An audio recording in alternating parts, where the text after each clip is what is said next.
soon as I could pick up a pencil and a pen, there's two things that I always did. First thing I always did was I would draw this, what I would call an eternal flower. It started out with a circle, and then it would be the petals. And then in between the petals, I would put another petal. And then in between those petals, I would put another petal until it expanded into this ever expanding flower.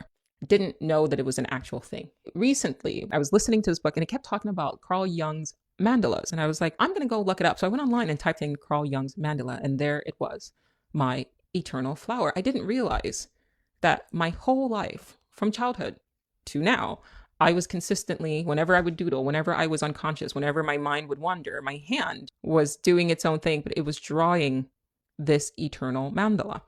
The mandala has its ties to the lotus flower, which is more or less a symbol of eternal life. As you guys have noticed, I sort of have an obsession with the fact that we live forever. Lately, I've been thinking about why have I drawn that over and over again? And I think that the message that my higher self has been trying to communicate to me is what we've been talking about the last 4 episodes plus, eternal recurrence. The circle is the avatar, and each petal represents an iteration. There's a variation where Jolie never writes the book. There's another variation where Jolie writes the book, but doesn't publish it. And then between them, there's more variations of that. Okay, well, maybe she published it, but this was different, or this was different, or she was based here, this, that, and the other.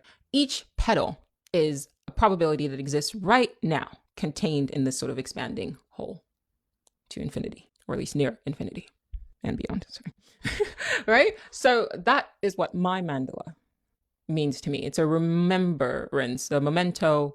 I don't want to say memento mori. Memento mori means remember that you're going to die. I've got to figure out how you would say it in Latin.